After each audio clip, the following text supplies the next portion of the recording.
all wrap up in good time today. Thank you all very much for coming tonight for tonight's event, Living Under Drones at Hopkins. Thanks also to our speakers for coming, two of whom came all the way from California, another who just startled down the stairs, but we're equally appreciative of you coming here today. I'd also like to thank the co-sponsors for today. That's the Department of Political Science, the Department of Anthropology, the GRO, the Students for Environmental Action, the Arab Students Organization, and Amnesty International. And just to let you know, we have some materials at the back table, which I know a number of you saw as you were coming in. Some of them are our materials, but there's also some materials there from Amnesty International, a report that they wrote, and some other stuff that can be picked up. So if you want any more information, feel free to pick it up at the table back there. So today's event is part of an ongoing series that the Human Rights Working Group is organizing to raise awareness and foster discussion about drones here on campus and in the broader Baltimore community. We held our first event here in this room last spring when we invited the Colonel Ann Wright, a retired US Army colonel who has become a vocal critic of her former employer's use of drones, and Derek Denman, who's the president of the Human Rights Working Group, and a PhD candidate in the political science department here who studies militarization, policing, and political contestation in cities. We plan to hold more events in the spring, so we encourage you to sign up for our newsletter at the table at the back there with Bridget if you want to become involved or just to attend these events in the spring. So the Human Rights Working Group decided to organize this campaign because we're concerned about the deep involvement of the university's Applied Physics Laboratory in the development of military and surveillance drones, and about the lack of awareness on campus about this research. As you'll hear in more detail from our speakers, in recent years, these remotely controlled drones have been used to launch missiles against human targets, even in countries where the US is not at war, including Pakistan, Somalia, and Yemen. Hundreds of non-combatants, including many children, have been killed. We feel that the use of drones raises a number of ethical questions and are concerned about the implications for human rights, national sovereignty, and civil liberties. Like many others, we're worried that drones are lowering the threshold of war and leading to the way to a new type of warfare in which most of the killing will be done by remote control. Since Hopkins has been directly involved in designing these drones, we feel that it's important to talk about these issues here on campus. So we know that we're not alone on campus and are concerned about drone warfare and the participation of our university in its research and development. So we started a petition calling on the administration to put the development of robotic surveillance and weaponry on hold until the ethics and the political and military ramifications of this dangerous technology are more fully considered. So I invite those of you who share our concerns to sign this petition. It can be found at the table at the back of the room. We'll also have some people circulating the petition if you're too engrossed to get up and walk to the back of the room, or you can also catch it on your way out. So tonight we're very pleased to have with us the two authors of a recent report by researchers at Stanford and NYU that's been receiving a lot of media attention both here in the United States and internationally. The report, Living with Drones, looks at the impact of drones on civilians in Pakistan. So Professor James Cavallaro and Omar Shakir, both from Stanford Law School, traveled to the affected villages in Pakistan as part of a research team tasked with collecting first-hand accounts from the victims of drone attacks. Professor James Cavallaro is the founding director of the Stanford Law School's International Human Rights and Conflict Resolution Clinic. He's dedicated his career in scholarly research and legal practice to human rights. Early in his career, he spent several years working with the Central American refugees on the US-Mexican border and with rights groups in Chile challenging abuses by the Pinochet government. In 1994, he opened a joint office for Human Rights Watch and the Center for Justice and International Law in Rio de Janeiro, and served as director of the office overseeing research, reporting, and litigation against Brazil before the Inter-American System's human rights body. In 1999, he founded the Global Justice Center, which is now a leading Brazilian human rights non-governmental organization. He then joined the Academy, holding positions at Harvard Law School, most recently as clinical professor of law and executive director of the Harvard Law School Human Rights Program. And he joined Stanford Law School's faculty in 2011. Omar Shakir is currently pursuing his JD at Stanford University's School of Law. And a 2007-2008 Fulbright Scholar in Syria, his academic and legal work has centered on issues of human rights and law in the Muslim world and here in the US. He's co-author of the Stanford NYU Living Under Drones report and has written on a range of other topics, including the Egyptian opposition movement and economic reform in Syria. Omar completed his MA in Arab Studies at Georgetown University's School of Foreign Affairs, where he held a full departmental scholarship, and received his BA with honors in international relations from Stanford. In law school, he has worked with the Office of the Prosecutor at the Special Tribunals for Lebanon in The Hague, the American Civil Liberties Union, and the Santa County Public Defender's Office. At Stanford, he has served as president of the International Law Society, co-president of the Iraqi Refugee Assistance Program, co-chair of the campus chapter of the National Lawyers Guild, founding vice president of the Stanford Association for Law in the Middle East, and co-president of Students for Palestinian Equal Rights, a group he founded as an undergrad in 2006. Lauren Wilcox is a postdoctoral research fellow in the Department of Political Science at Johns Hopkins. She received her doctorate in 2011 from the University of Minnesota. Her book manuscript entitled Practices of Violence, Theorizing the Embodied Subject in International Relations is currently under review at the Oxford University Press. It was also recently honored at the International Studies Association Northeast meeting here in Baltimore. In part of this book, she discusses how precision bombing and drone technology is reconfiguring the human in relation to political violence. So we'll start this evening with a presentation by Professor Cavallaro and Omar Shakir on the Living Under Drones report. Following this, Lauren Wilcox will talk about her own research and about Hopkins' involvement in drone research. After the presentations, there will be time for a question and answer period. And then just one quick announcement before we get going. As you may have noticed, we're actually filming tonight's event, and the video will be posted to our website and our YouTube channel after the event. So without further ado, I'll turn the floor over to Omar and James. So thank you very much, and I'd like to thank the organizers, Professor Andreas, and also the Johns Hopkins Human Rights Working Group, everyone else who's helped to put this together, and all of you for turning out on a brisk evening to be present and to discuss this issue, which I think is one of great consequence, not just for Johns Hopkins, but for this country and even beyond this country, as our report we think demonstrates. We first wanted to start with a brief video, so about 7 minutes, and it gives you a very rough overview of some of the consequences of drones in northwest Pakistan, in particular in the North Waziristan Agency in the Fatah region of Pakistan. So why don't we start with that, and then we'll go to discussions that give you a bit more context about the report.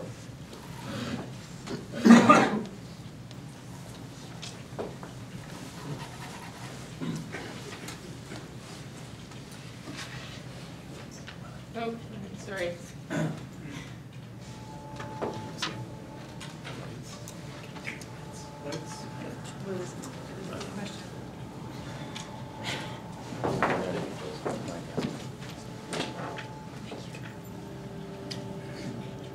Most of the media coverage and the U.S. government line in the United States is that drone strikes are very precise, and they target with surgical precision particular militants and terrorists. What's really documented is that drones kill not only terrorists, they kill many others, they kill civilians, they can kill women and children. We went to Pakistan in 2 separate investigation missions to speak with people who themselves had experienced drone strikes. The result of our research is a report entitled Living Under Drones.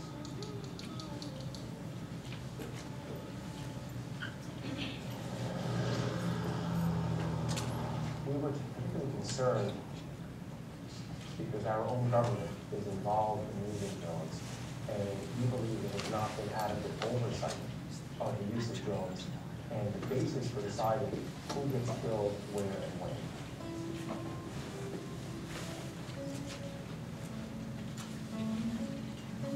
We gained access to the people in what's called the Fatah region, federally administered tribal areas in Pakistan. That's an area that is cordoned off and into which virtually no one can enter. We were able to speak to people from that area who came out to other parts of Pakistan and to interview with us.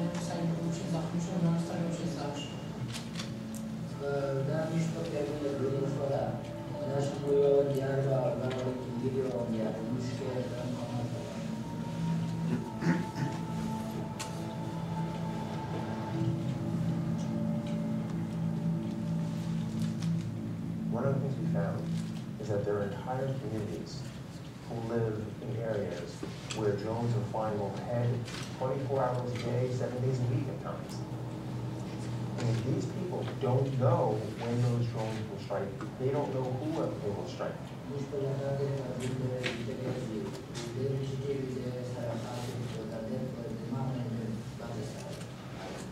The result is symptoms of psychological disorder, of trauma, severe anxiety, and a dysfunctionality. We heard stories of people who won't leave their houses.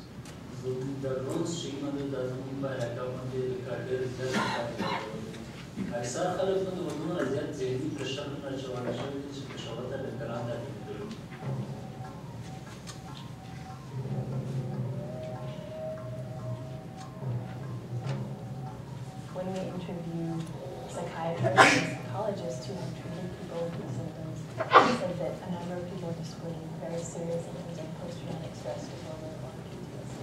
We may not have declared war on Pakistan, but for the people living in northwest Pakistan under drones, they're in a war zone. One of the things we found and documented were incidents of double tapping. There'll be an initial strike on a target, and then very shortly after, a secondary strike. What has happened in the period between the first and the second strike is that neighbors or people nearby or family members, or in some cases doctors, have come to assist those who may have been injured or survived.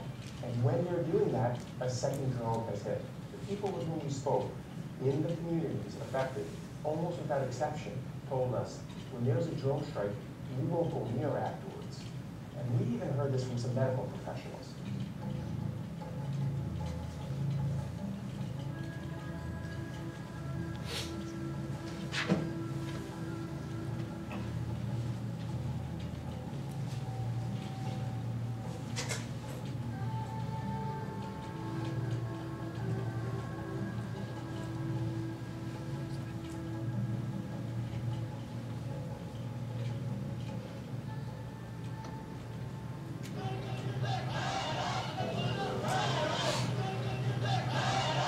It has made people extremely angry at the United States. The New York Times recently classified drones in a piece as the new Guantanamo, the new recruiting tool for Al-Qaeda.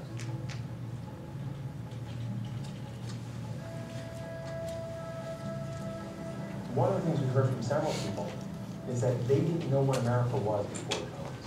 And now what they know of America is drones, death, and terror.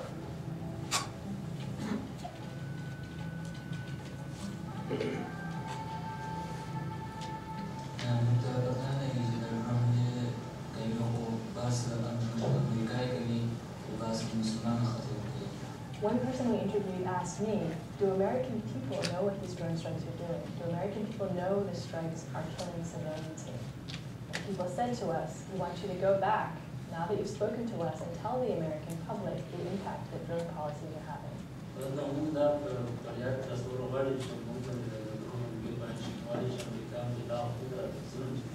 Through our report, we would like the American people to understand that the narrative that they have heard about drones is not accurate. That drones cause death to civilians, they terrorize entire populations, and they may well be counterproductive at many levels. We need to rethink our policies in light of the disastrous impact the drone strikes are having on the people who live under them.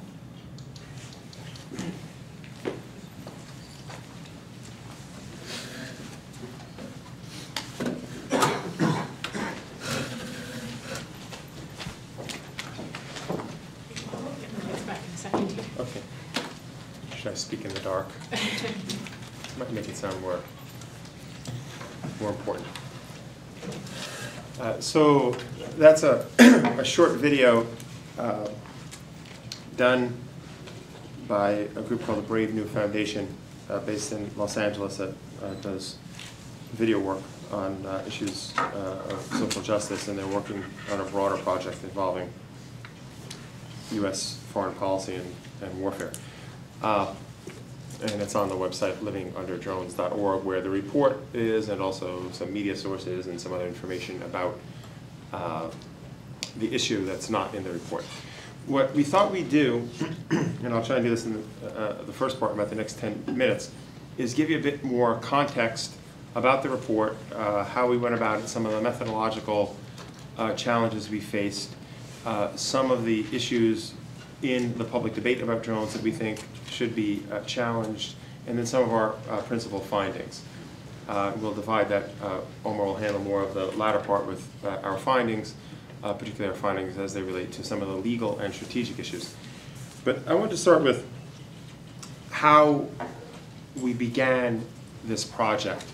And this is from the Stanford International Human Rights and Conflict Resolution Clinic that I direct at Stanford Law School.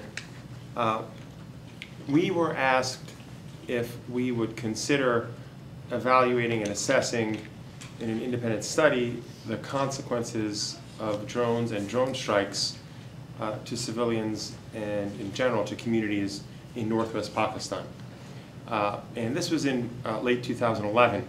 It's important to underscore at that point, and still today to some extent, although I think the debate is changing, the dominant narrative at that point of drones, at least in Western media and in the United States, was of a precision device capable of identifying and targeting and killing terrorists with minimal or zero collateral damage. So that, I would say, in hypersynthetic terms, was the dominant narrative in late 2011. I think it still persists, although we and many others have been trying to push back on that narrative based on what we've been able to document. So we agreed to take on this study. What we found, and I should just add an aside here, in human rights research and documentation, which is what I've done pretty much most, not all of my adult life, one seeks to assess a situation generally by going to the locale where rights are allegedly abused, gathering all secondary information possible, looking at the sites, and speaking with all those directly affected in as broad a way as possible. One of the major issues we faced, and this has facilitated, I would say,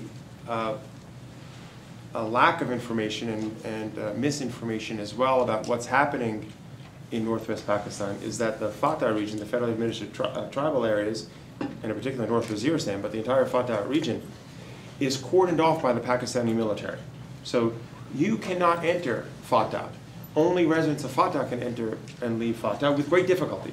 So, and I'll get back to this, but some of the people that we interviewed who left Fatah to speak with us, they had difficulty. Some of them were held up. Some of them were not able to make interviews. Some of them came only a day or 2 days or hours, many hours after they were supposed to, because of roadblocks and because of the military presence, which controls quite closely any entrance into Fatah. So we weren't able to go into Fatah. What we were able to do, which until our research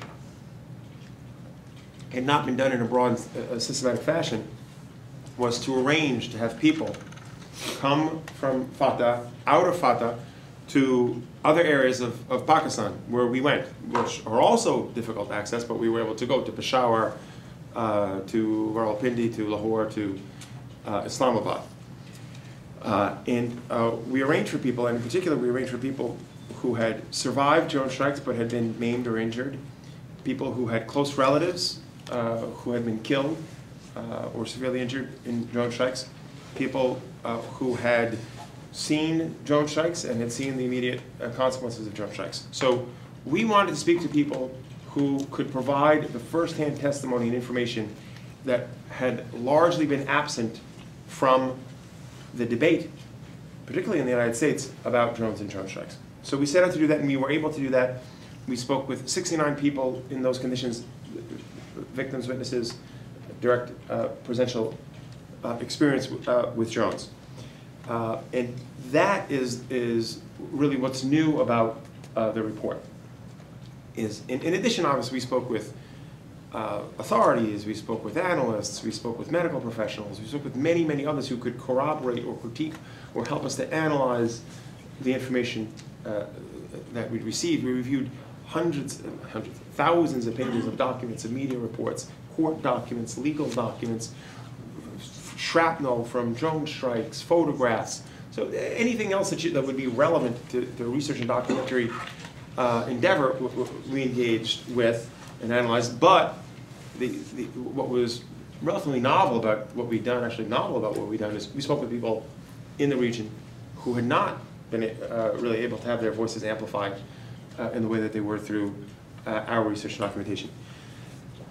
So that's the first point that I'd like to make, and I'll get back to what they told us and what we found. But I want to flag a few other issues. One is another systematic flaw that we registered in our report about the way drones and drone strikes have been reported and continue to be reported, unfortunately, in mainstream Western media. And it has to do with the numbers. So what's the big numbers debate? So first, the debate tends to be framed in terms of how many civilians are killed and how many militants are killed. That is an unfortunate binary which is legally irrelevant. It's legally irrelevant because neither the United States nor Pakistani authorities are at liberty, under law, to kill any and all militants. There are very clear and constrained guidelines and rules about when a person may be killed under the laws of war, known as international humanitarian law, or under international human rights law. So whether or not someone is a militant is not dispositive. A person could be a militant if the person poses no imminent threat to the United States or the interests of the United States. The United States has no legal basis to kill that person. I'm summarizing and simplifying international law, but that is generally a true statement. Unfortunately, the media repeats that and reinforces that division, and it implicitly legitimates killings of militants against whom the United States has no legitimate basis for using lethal action. Second, the media reports rely heavily, and in many cases almost exclusively, on anonymous intelligence sources. And media sources tend not to update their information, which means it's enough for intelligence sources initially to provide false or deceptive information for that version to stick, and that version then to be repeated as though it were true. And in our analysis of the documentation, media sources, interviews, legal documents, other documents, we highlighted 3 major cases, one in which over 40 people were killed, in which the media reporting was woefully inaccurate, in which the official statements were inaccurate, and in which significant numbers of civilians were killed by drones. Another point to be emphasized has to do with what we expected to find and what we did find. So we hoped and expected that we would be able to come to some clear truth about the number of civilians killed. We could do that in some cases, but over the entire universe of individuals killed in Pakistan since 2004, we are able to support the conclusions of the best of the existing data aggregators. So what are these data aggregators? Are organizations that pull together information from media sources and provide compilations of the numbers killed. The best of these, and we explain why in the report, I won't go into it, I'm happy to do some Q&A if anyone's interested. The best of these, the most accurate, is a group called the Bureau of Investigative Journalism. Their statistics demonstrate that there are between 2,500 roughly and 3,300 people killed. That of that universe, at least high 400s to high 800s are civilians and 176 children. Beyond that, specificity is very hard to come by because of the difficulty of accessing FATA and because of the manipulation and distortion of information. One other factor, which is quite important and which should cause us concern, has been the obfuscation and the overt efforts by the United States authorities and different bodies to render what is happening in Pakistan with drones and elsewhere with drones unknown and unknowable to the US public. That's something that should cause us significant concern. And it is an important factor in the inability to be absolutely precise about what's happening. One other factor to mention before I segue to the last point I'd like to make is the classification of those who have been killed. The United States, and through different agents, Brennan, Coe, and others, have provided some legal justifications, but have not been forthright by any stretch of that term, by any definition of that term, in their explanation of the legal bases for drone strikes, nor of the consequences of drone strikes. That said, a recent New York Times piece, May 30th, I think is the date, but certainly May 2012, by Joe Becker and Scott Shane, revealed that US authorities consider all military-aged males killed by a drone strike to have been militants absent posthumous evidence to the contrary. And we are unaware of any meaningful program to investigate posthumously the engagement or non-engagement of victims. So what we're saying, in effect, is that if the US has killed someone in a drone strike, that person was a militant, end of inquiry. That's extremely severe. That should cause us pause, and it should cause us to push back on official assertions of there are very low civilian death rates, there are no civilians killed, or there are single-digit civilians killed. And finally, the last point I want to make, and this will sort of transition into Omar's discussion of some of our conclusions. We anticipated that we would analyze how many civilians were killed, maimed, injured, etc. And our report does have significant discussion and analysis of the existing numbers. But what struck us most in our interviews, and this is from speaking with scores of experiential witnesses and victims, was the constant everyday effect of drones on people and on communities. And there, what we found from speaking with people is that drones, in some communities in North Waziristan, several drones fly overhead 24 hours a day. They make a buzzing sound that's constant. It gets louder as if the drone comes down, which they'll do sometimes. And it's a constant presence. It's a constant presence that people described as a nagging, annoying, buzzing sound of imminent death. And it's an imminent death that people have no way of predicting where it will strike. So imagine if you had drones hovering over, say, the campus at Johns Hopkins, and the drone at any moment could strike a Hellfire missile that will kill not only that person, but anyone within the blast radius of about 15 or 20 meters through just the force of the blast, which can destroy internal organs, but also debris and shrapnel that flies as a result of a blast. Imagine that you don't know when that blast is going to come. You don't know who's suspicious. So I don't know if Omar is suspicious. He doesn't know if I'm suspicious. We don't know if you're suspicious, et cetera, et cetera. So what that does, in effect, and what it's done in these communities, is it's increased, and Omar will speak about psychological maladies, symptoms of post-traumatic stress disorder, of emotional distress, of psychotic and nervous situations, breakdowns, etc. on the one hand, and it's also undermined social interactions. So people told us they won't send their kids to school because they're afraid to send them out. They don't know what's going to happen. Parents told us it's embarrassed. Well, how would you feel? I don't send my kids to school. It's not something you're proud to tell other people. They don't go to religious ceremonies. They don't go to funerals.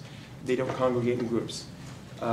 So these are some of the consequences on a daily basis, and Omar can get into some other details, and as well as the legal and strategic concerns, and we'll tie up our portion of it with that. So, Omar.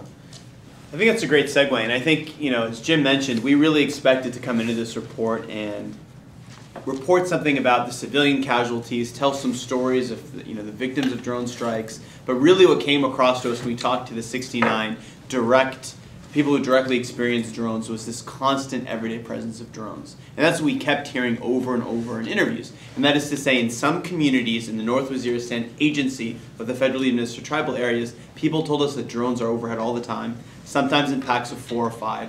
And as Jim said, it really, people describe it as harrowing, as this idea of you don't have, you're powerless. You don't have control over your everyday situation. Because Jim talked a little bit about, the kill lists and the fact, and the U.S. government's policy of targeting specific militant leaders, but the U.S. government also engaged in what's called signature strikes, where they kill based on patterns of behavior. Now, of course, we don't know what those patterns of behavior are, but needless to say, people under drones have come to their own conclusions, and they have started to say things like, if we congregate in large groups, if we, have beards, if we, have weapons, and these kind of things change, really affect everyday life. So some of the effects Jim mentioned, I'll go in a little bit more detail. The first is the medical effects. Now, of course, the most significant medical effects are those that are directly killed and maimed in drone strikes. But I think it's important to note the effects just the surveillance of drones overhead has on individuals, because that's a key part of the technology that I know here at Hopkins people are talking a lot about. But some of the medical effects people told us, and we verified this with doctors and mental health professionals both in Pakistan and here in the United States, is symptoms of PTSD or anxiety. People told us they had trouble sleeping. They talked to us about some of the anger they felt, the emotional breakdown, the outbursts of hyper-startled reactions, the loss of appetite, and even some physical symptoms, itching and bloody noses, that they really related to the stress of having this constant hovering presence of drones overhead. Of course, these problems are compounded by the limited health infrastructure in these areas. According to some studies we looked at, there's about 1 doctor for every 6,800 people in the area, and of course, limited awareness about mental illness. But it also affects, as Jim mentioned, routine everyday behavior. Some people being scared to congregate in groups. People being afraid to go to weddings or to have large family reunions. But it actually affects other areas of life. I think Jim also talked about the effects on schools. And not only parents pulling children out of schools, but also children being really affected in their academic performance by having drones overhead. But also JHRWGjhu. JHRWGjhu is an important dispute resolution mechanism among the communities that live in this area. And one of the strikes we document in our report is a March 17, 2011 strike that killed about 40 people, including about 36 tribal leaders. And these were key adjudicatory bodies that aren't meeting as frequently, which has caused other problems in society. We also document strikes on funerals, and that has affected people's willingness to participate and affected cultural practices related to funerals. Also, as mentioned in the video, we've documented some strikes on first responders. Right? And we have stories in the report about what people told us about having to leave the site of a strike and go walk yards, miles away to get people to provide humanitarian assistance. One official with a humanitarian organization we spoke with revealed to us off the record that they will not go to a drone strike area to help those injured for 6 hours after a strike, because of the U.S. double tap policy. And of course, this also has effects on economic livelihoods, not only as a result of certain industries being affected or trade issues, but also just on an individual level, homes being destroyed, high medical bills, the stigmatization that comes with if you're targeted, people think there must be something wrong with you. We need to avoid these people, and the effects and the breakdown of community trust. So moving on then, the question is, I've already 10 minutes? Really? Yes, we can give you, we have a little leeway. Now you're up to 10 minutes and 25 seconds. Wow, okay. So going to briefly about legal, I think Jim really teed it up well in talking about the limited amount of information makes it difficult to really reach strong conclusions about the legality. They're very fact-specific determinations. And because the U.S. government has not been willing to provide information about the identity of those killed or about what groups are targeted or the legal basis for war, we don't make definitive conclusions in our report, but we raise question about several issues. And I'm just going to flag a couple of them, and of course we can develop them more in the Q&A. But there's questions about the proportionality of targeting schools or funerals. There's questions about distinction. if you're killing people based on signature strikes, profiles of behavior, or if all military-aged men are combatants absent evidence post facto, are you really distinguishing between lawful and unlawful targets? There's also questions about, of course, as Christoph Heinz, the UN Special Rapporteur on extrajudicial summary and arbitrary executions, has said, it's a war crime if first responders are being targeted. And then there's many other questions of self-defense and whether or not Pakistan continues to consent to drone strikes given recent statements, and questions about whether or not under US law there's authority to move beyond groups that were involved in 9/11, and questions about whether or not drone strikes are necessary, given reports, including by the Congressional Research Services, that drones are sometimes used as messaging to the Pakistani government. So they're not necessarily just used with threats, but to send messages. So I want to, the last part of whatever few minutes I have left, I want to talk a little bit about the strategic implications of drones. So even if we forget the human costs and the civilian consequences and the legality, are drones actually making the United States safer? And I think our report raises a lot of questions about whether or not that's the case. And I want to walk through a few reasons. The first is intelligence. At the end of the day, a drone is only as reliable as the intelligence it depends upon. 86% of the time, the leads that lead to a strike are from paid informants. And our experiences in Afghanistan and Iraq has shown us that that intelligence cannot be reliable in some cases. Just to give you one example, we used paid informants as the basis for detaining people in Guantanamo Bay. The record to date is that over 80% of those in Guantanamo Bay were released, and 92% were found not to be members of Al-Qaeda. We are killing people on the same or worse intelligence.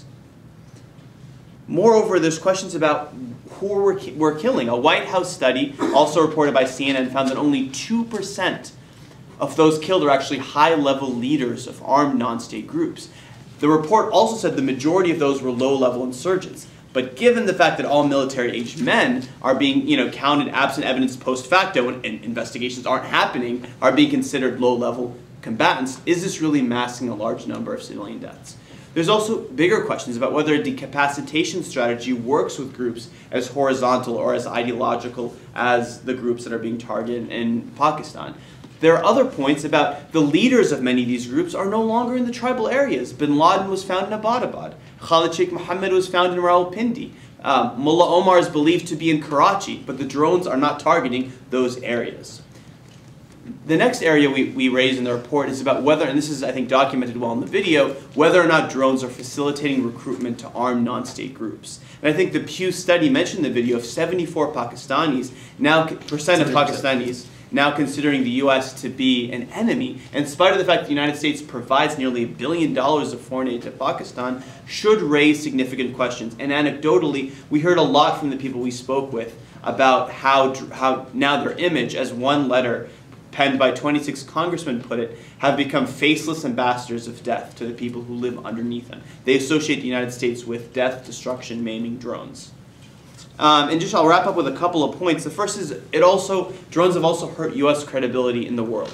The same Pew study found that 17 of the 20 countries surveyed, including France, Germany, Egypt, and Turkey, actually vast majorities of the population were actually against drones and found them counterproductive. There are also and of course, it also, by continuing the drone policy, we're emboldening the ISI, the Pakistani military, and we're preventing us from kind of moving with Pakistan on other important issues like nuclear nonproliferation. The final 2 points. One is about the geopolitical implications. 76 countries today possess drone technology, right? Including Russia, China, Hezbollah recently flew drones over Israel, a wide range of different actors. The United States has provided these actors with a legal blueprint, a justification for the use of drones. Now, only 2 countries, Israel and the United States, currently have used armed drones.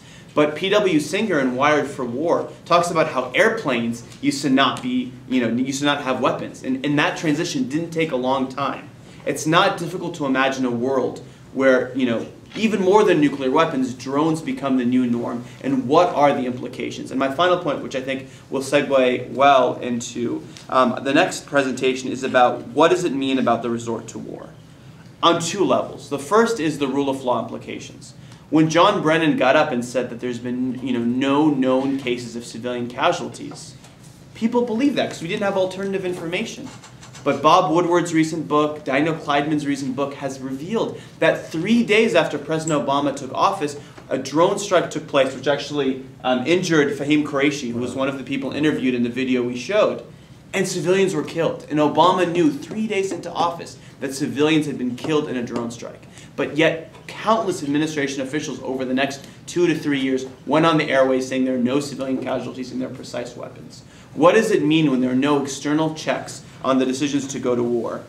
What does it mean when we use terminology like Predator drones and Reaper drones and bug splat? This is the language of drone warfare. What does it mean to have a low-cost technology that lowers the threshold, as the introduction by Willie put it very well, for going to war? What is this going to mean? What precedent are we setting? And on that note, we'll end here and look forward to engaging more on these issues in Q&A.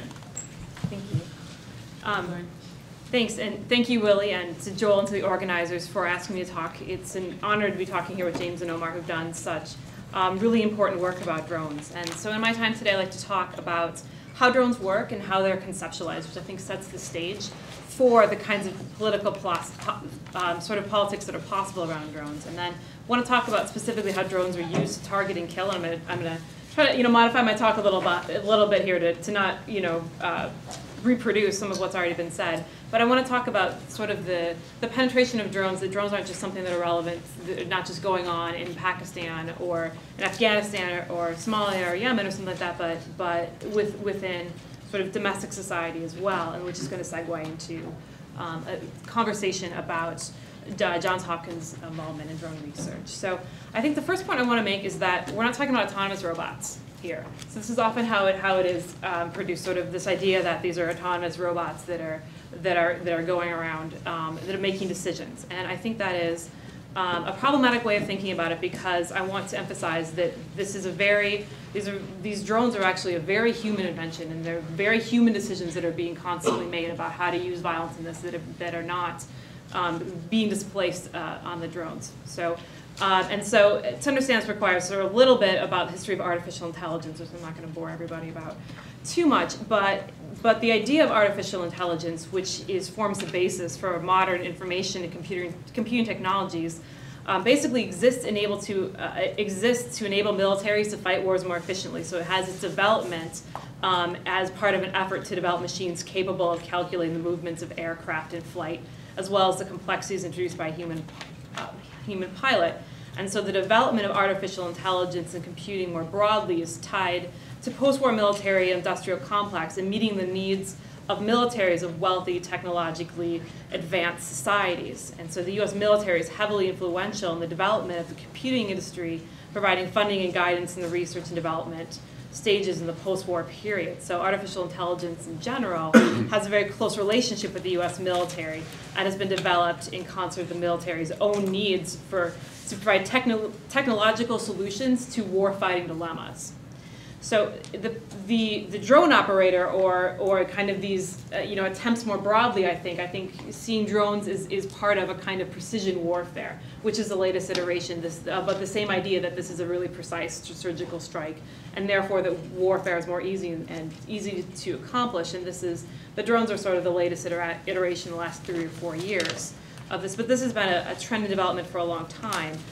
And the precision bomber drone operator is integrated into a kind of human technological assemblage, which is known in the military as a kill chain. And so this kill chain consists of target identification and dispatching forces or weapons to the target, the decision to order to attack the target, and finally destruction of the target. So in precision warfare, drone warfare, these cognitive functions are dispersed throughout humans and technologies such as drones. So the humans are one point in this kill chain which analyze information, deciding, along with the kind of chain of command and the current rules of engagement, about what actions to take, including the deployment of missiles. So the goal of artificial intelligence in the drone, and a lot of what's being done at Hopkins, is to automate these processes, to help humans make decisions with greater quickness and efficiency. So it's in a way, it's enable kind of the smoother, more efficient deployment of deadly force. So the broad point here is that this is not so much about removing humans from war, but about extending human capabilities to kill. and make it kind of easier and easier to extend like deadly force further and further around the globe. So in many cases, these drone pilots are not military personnel. As we know, the CIA, including intelligence agents and private contractors, are most of the drone pilots.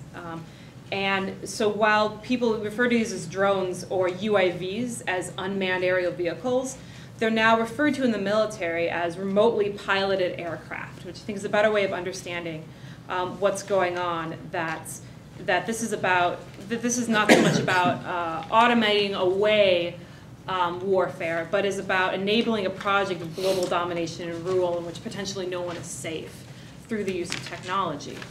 So while drones were first used in combat, they've basically been used along the ways which airplanes started to be used. I think the airplane metaphor is a really good one. So airplanes were first used in combat in World War I, but they're only mostly used for surveillance, okay, except for a little dogfighting, sort of barbarian.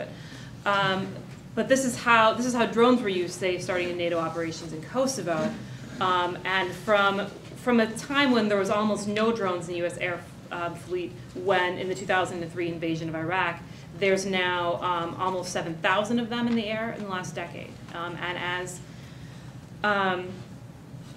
So as we know, there's part of I think that is essential, kind of understanding this is, again, putting this in historical perspective of the kind of idea of surveillance and this being able to take a broad view of territory, and being able to not only scan a large amount of territory, but also see it very close. So drone operators, again, this is something different from how we're used to thinking about, oh, precision bombs, you know, where you just kind of fill out coordinates on a map or a grid or something, you don't see any of the people.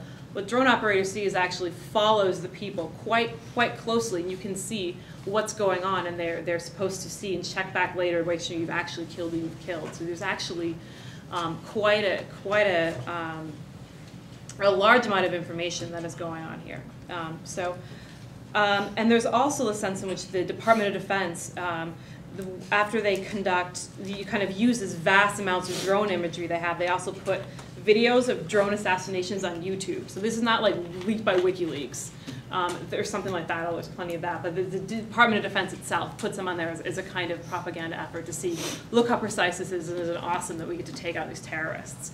And I think we just saw today or yesterday that you know, when these bombs are used to take out Ahmed Jabari and Hamas leader, the IDF immediately put up a video of this on YouTube as well. So there's also kind of a sort of visual politics of this that makes kind of this global participation in killing process here. So I want to turn now to this question of who are the people being killed here, and this has already been. I don't want to repeat too much, but there's a way in which this blurs the line between war and peace and the kind of this international law of armed combat. But in a sense, when this is a kind of war that is ongoing and has not really been a declared war, and so this is, in a sense, better understood, I think, as targeted assassinations or summary executions instead of kind of euphemisms of extrajudicial killings. And this is, of course, differs from the lethal force used by soldiers in battle, in which because the target's identified in advance. So rather than soldiers being allowed to kill any combatants, in summary executions, the state has authorized killings of specific named individuals who are guilty of, presumably guilty of something we don't know, because there's no sort of actual judicial process or no way of knowing other than sort of trust the Obama administration about this. So there's, but there is kind of this kind of information asymmetry about kind of how precise drones are and how useful they are, because as Jim and Omar have said, we have this specifically creation of the idea that we can't know. There's just no possible way we could ever find out, how many civilians are dead. But there's a trumpeting of the killings of high-profile leaders of Al Qaeda or this or others as well. So or the kind of the number of those claimed to be enemies who are killed is kind of frequently told to us. So there's also so the military advantage, of course, in using drones to carry out attacks known or suspected militants is obvious, because these assassinations can be carried out without risking the lives of troops of the CIA or special forces.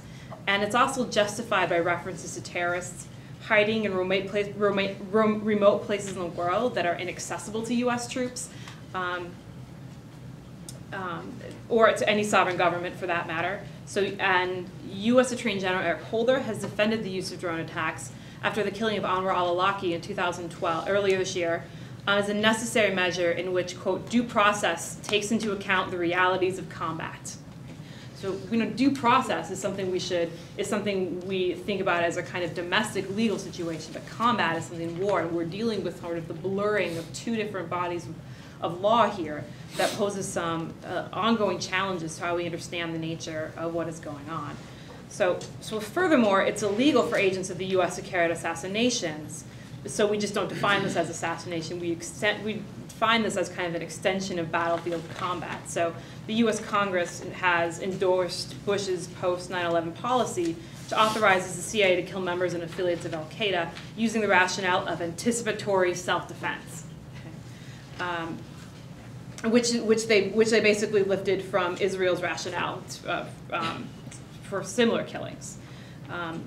So this is again not a kind of policy that is limited, that is also not limited geographically, in that it's been used sort of not just in Afghanistan or Pakistan, but is also being used in Somalia and in Yemen and in other places as well. It's also not restricted based on citizenship, because the Obama administration authorized and carried out the killing of Omar al-Awlaki, who was a Muslim cleric, as well as a U.S. citizen about a year ago.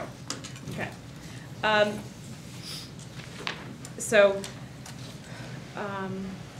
Okay, so we've already talked about signature strikes, so I'm not going to talk about that as well.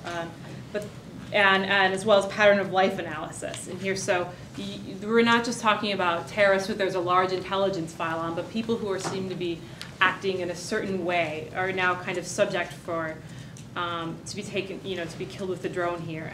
And this again to me calls back a kind of harkens back to a kind of colonialist, past of the uses of air power, and how air power itself evolved as a kind of low-cost, low-casualty way of managing empires and subduing natives. And I think in the kind of in the ways in which the discourse of the unacceptability of certain patterns of life, and about the need to remake the world and destroy those people who are not complicit with certain forms of government, and who also, as well as this, the invocation of a certain kind of ungovernable land, I think harkens back to a certain sort of discourse that's present here. So I'm going to not so much talk about the deaths of civilians, which have been covered very adequately, but just also the point that the United States and Israel are not the only countries with drones, and now there's a sense in which this is a new kind of reality that we have to deal with other countries, and given this is kind of low cost, non-state actors could acquire them as well, so people are thinking seriously of the idea that terrorists could get drones and pilot them as well, something like this. So before I talk about Hopkins, I want to talk about drones domestically. So drones are now being used to patrol, not weaponized drones, but drones are being used to patrol the borders of the U.S. and Canada, and the U.S. and Mexico as well. So the U.S. Customs and Border Protection Agency has purchased a fleet of Reapers, and they report that they've captured nearly 2,000 illegal immigrants this way through the use of drones. The FAA, the Federal Aviation Administration, has been ordered by Congress to accelerate the integration of unmanned aircraft into national airspace, and police departments are now acquiring drones sort of used for domestic surveillance as well. So we have these kinds of issues are also about the idea of what was once maybe the ideas of search and seizure, and what counts as in plain sight is being challenged as well, I think, by the use of drones. So thinking specifically about Hopkins' role, well, before Willie cuts me off here, is I've already talked a little bit about the development of artificial intelligence in the universities and supporting and enabling warfare. And there's this scientific research in general in the post-World War II era has been closely bound to military service. And the Manhattan Project is perhaps the most famous. But I also want to, there's a famous quote by Albert Einstein, who thought when he was going to build a bomb, he thought he was helping build atomic weapons to prevent or deter the Germans from getting one. And afterwards, the bombs were used. He famously said, if I had known that the Germans would not succeed in constructing the atom bomb, I never would have lifted a finger. So there's a sense in which technologies have political consequences that I think we need to think about, so that our sort of sense of political engagement here is not limited to pressuring the executive branch, but thinks about sort of the militarization of society more in general. So in regards to Johns Hopkins, I would just want to give a little bit of information about the Applied Physics Laboratory and the kind of research that they do here. And I want to thank Derek Denman, who's here, who did most of this research. So the Applied Physics Laboratory is located in a residential neighborhood in Laurel, halfway between Baltimore and DC. And it hosts numerous laboratories, including an on-site graduate engineering program, and it has many business contracts, including, it's most famous for its contracts with the Department of Defense, with Homeland Security, with NASA, with the National Security Agency, and they have over $850 million in contracts, and most of these are from the Department of Defense and other sorts of military and surveillance and intelligence contracts as well.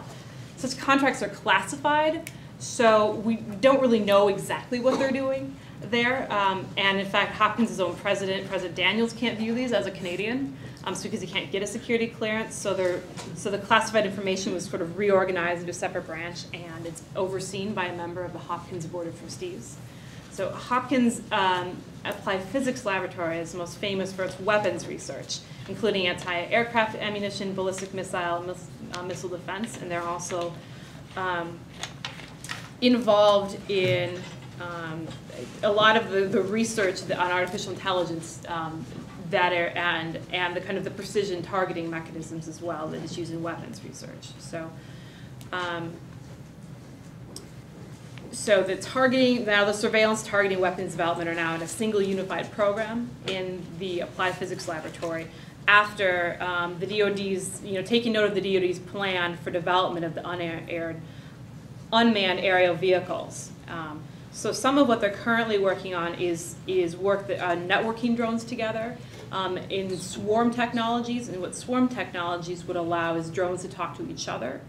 And we normally think of drones in terms of like predator drones or reaper drones, which are fairly large, but swarming technology enables drones to kind of fly together and to proceed more kind of on-the-ground research, to navigate better in urban areas, and to possibly fly into buildings so they look like insects, and they're based on insect swarming technology,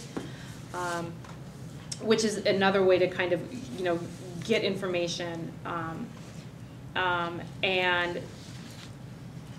and to work specifically in urban environments, and to work on automating detection and assessment systems. So there's now at Applied Physics Laboratory a kind of global engagement department that deals specifically with the problems of this kill chain that I've talked about, a kill chain that defines strike warfare, including detection and engagement and decision-making processes in order to create the technological capabilities to better enhance humans' ability to kill. So in conclusion, just want to stress that drone warfare is not automated warfare, but is deeply manned, and it enables certain kinds of violence, and it involving targeted assassinations, a war without end, and the deaths of civilians that are not just uncounted, but are discursively constructed as uncountable, as well as broader implications of a global network of surveillance and expansion of U.S. empire, functional rule. And there's also profound effects on privacy and civil rights, even domestically. So civilians carrying out civilian research, in some sense, changes what we think of civilian-military relations. And universities and their militarization are sites of the production of knowledge that makes it possible for the U.S. to use these weapons to such devastating consequences. The Hopkins community is part of this research and contributes to a form of warfare that does disproportionate harm to civilians and violates international law, and soon not a right to be eroding civil liberties at home. Thanks very much.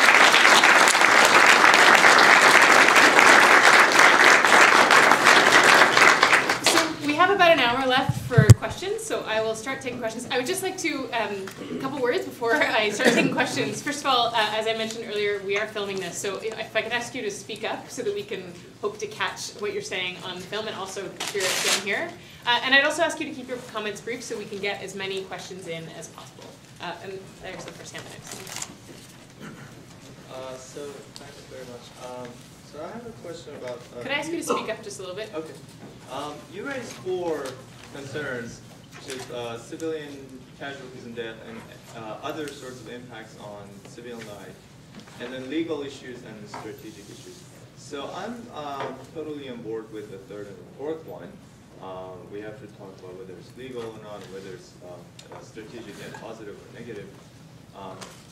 What I'm puzzled about it is the first 2, because so we have to settle those first, and if we come to the conclusion that this is legal and it's strategically net positive for the U.S., then all that remains to ask is how many people are being killed and how many of them are civilians. The very fact that civilians are being killed or their lives are being impacted is not significant.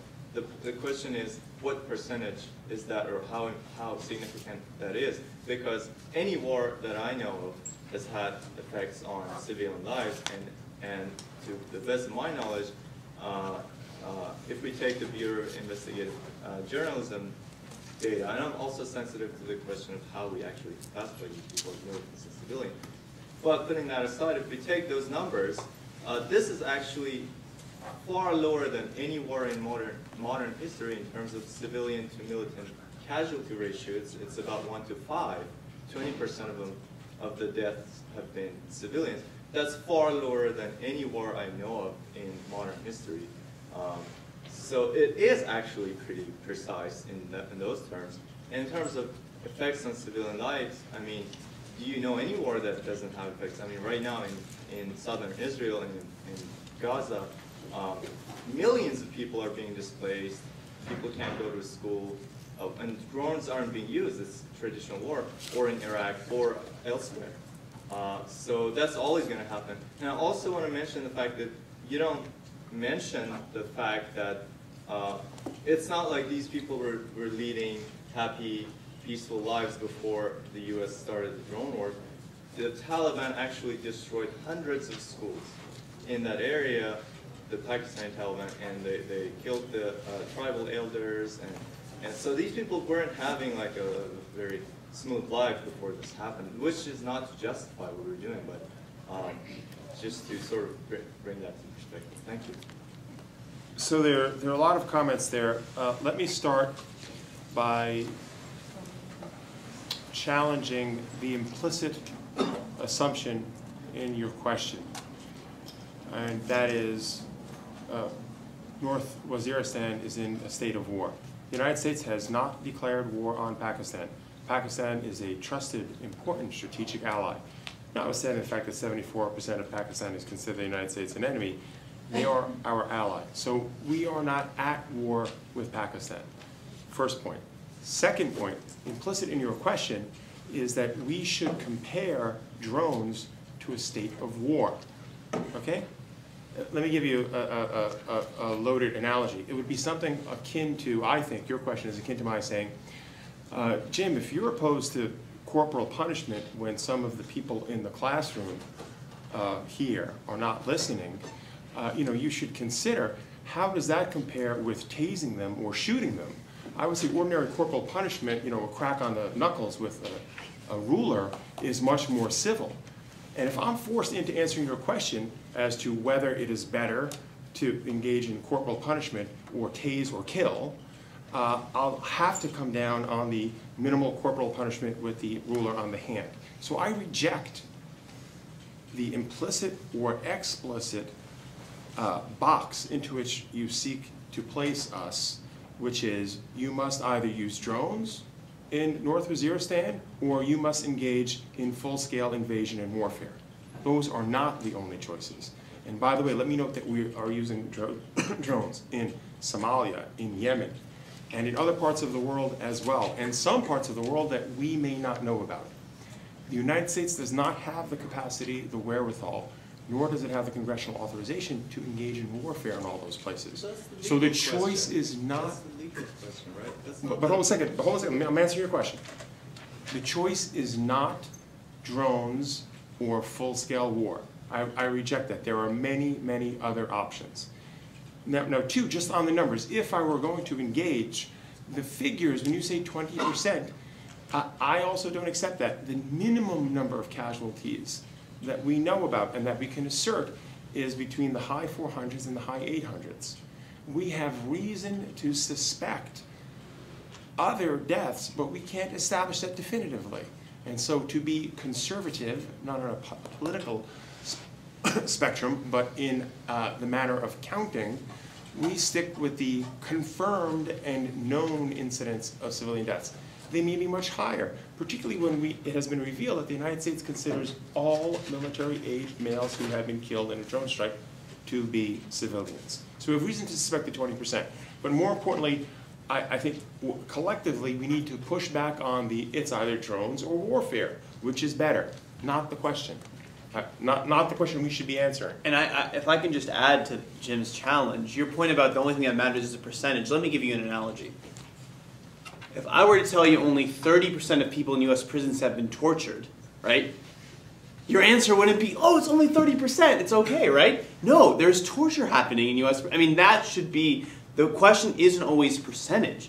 The question is there a practice happening, and do we need to question whether that's happening? If I can just finish before you jump in, drones are being used in Gaza, period, right? I mean, and this has been documented, this has been documented very well.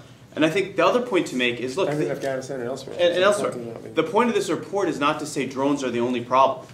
That, everything, education, everything would be just perfect. There's low literacy rates. There's armed non-state groups have, we know, everyone here knows about the Malala incident that happened in Pakistan. This is not to say that this is the only problem that's happening in all of Pakistan.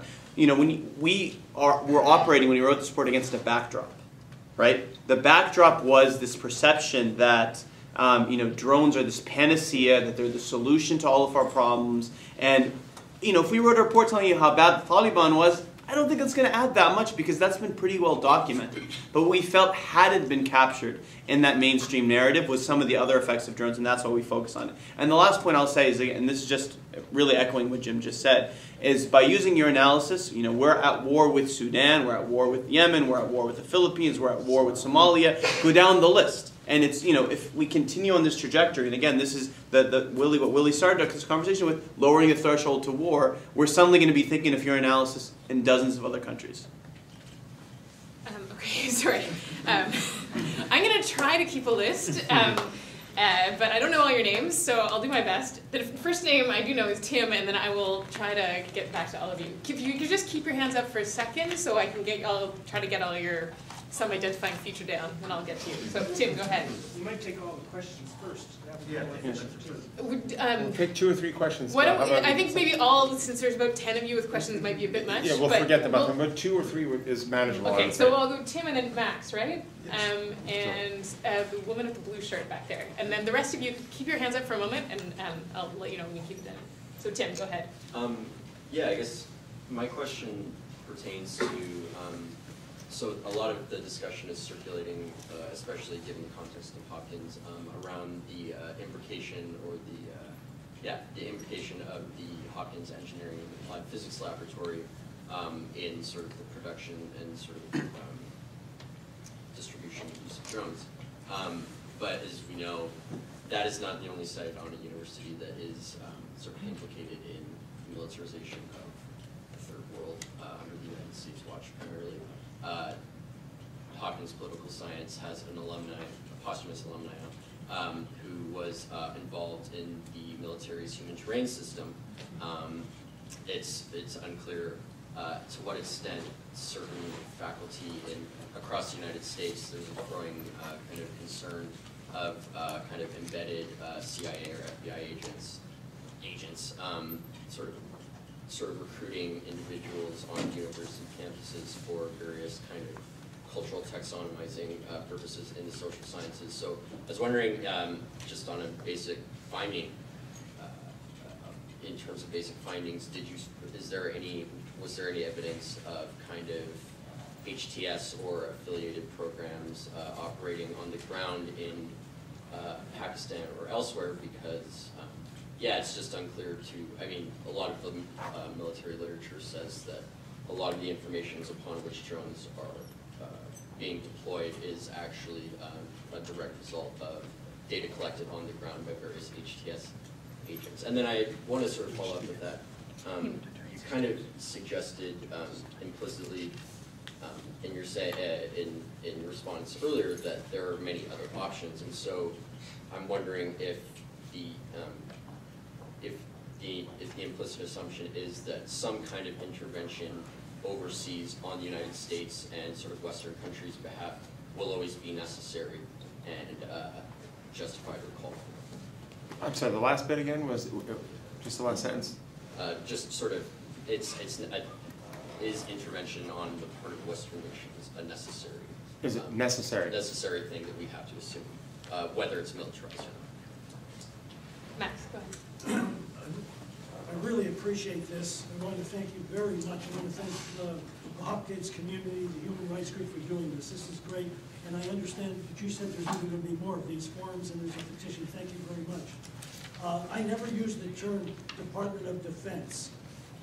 The Pentagon used to be the Department of War. They changed it for cosmetic reasons. And this is a classic case.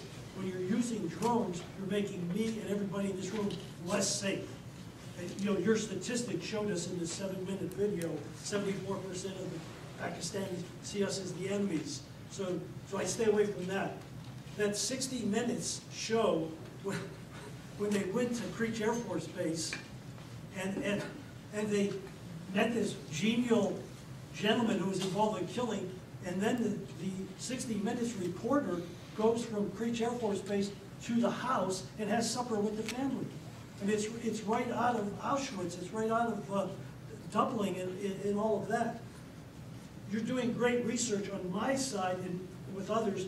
What I'm compiling is a list of actions that are taking place against drones in the United States in 2012. And this list is amazing how comprehensive it is. It's happening everywhere. So I think this is the issue that we really have to work on 2013. Some of us are going to be Max, can I get you to edge towards a question, maybe? I don't have any questions. Okay. What I'm urging people to do is, this is great information, but we've got to do something. So we're going to the inauguration. We're bringing Reaper drone replicas there. We have to speak out on this. This is the issue of our times in this particular situation. And I really, really appreciate what all of you are doing. Yeah. I think from the three panelists, it's clear that there's a lot wrong with drones in a lot of ways. And I think Dr. Wilcox brought up a lot of really good points, pragmatic points about why they're really bad for, or why they could be really bad for society. And I think a good point you made was about law enforcement and how they're being used so much now. My question is actually about a point that the first panelist made. So I'd like to preface the question also by saying that I'm Jewish. I have a lot of family in Israel.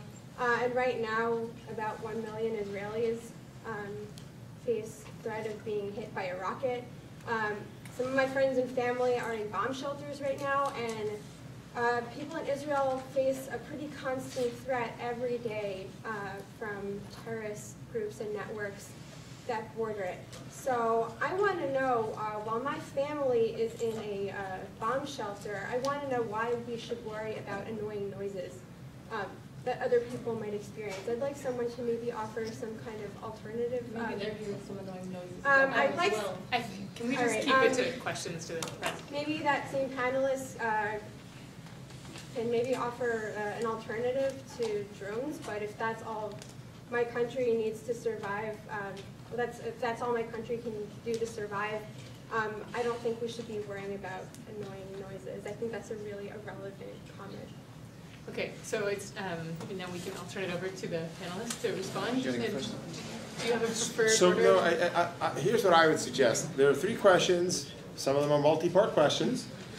Some of them involve assertions. Some of them involve assertions of alleged facts that may or may not be true.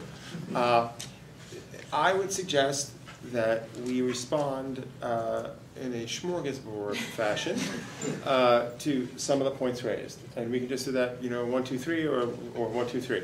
I'm happy to start and respond to some of the issues raised, and I think Omar can respond to some, and others. I don't know if you want to speak about the Israel-Palestine issues. And from what I understand from reading the newspapers, there are people in areas immediately adjacent to Israel that have been struck by weapons and have died. So I wish not to discount the fear that people in Israel now feel of a strike, but it's not as though there's no context. There is a significant context. And I don't know if you want to address that question, but I'll put that to the side. On the question, I'll just take what Tim said. The last thing, if I understand your question, is some form of intervention by Western states and I'm not sure where in different parts of the developing world, will that always be necessary? And I would say that it may well be that Western states believe that some form of control-based intervention by them will always be necessary. That's a very different question from some objective, is that actually necessary? I think it's unfortunate that we have and have had in this country, and in particular, I would say, a view of our national security which presumes that global control of all possible threat is a mandatory point of departure for our security. I think that there's some degree of risk with which people and societies must live. We accept this all the time. I get in a car most days. I live in California, and I can't help it. Every time you get behind a wheel, there's some percentage chance that you will die, or that you will kill someone, or that something terrible will happen. And we accept that. And I tend to think that we need to reimagine our understanding of security and think about the fact that there's some level of threat to which we are now exposed, given the weapons that we've helped produce that have proliferated around the globe. And what we can do is manage that, try and minimize those threats and risks. But we have to do it in a context where we don't create new generations of young, disenchanted and disenfranchised individuals and groups around the world that hate us. By the way, just as a personal concern, I've lost count of how many countries I've been to around the world doing the kind of work I do. I've never felt as much hostility directed at me for being a U.S. national or at U.S. nationals in general as I have in Pakistan. I've been in a lot of places in the world. That worries me in terms of my security. What does it mean to be secure as a citizen of the United States in the world? I'm not sure that translates to, or at least I doubt significantly that translates to number of suspected terrorist militants that we've killed on a scorecard. I don't think that makes us more secure.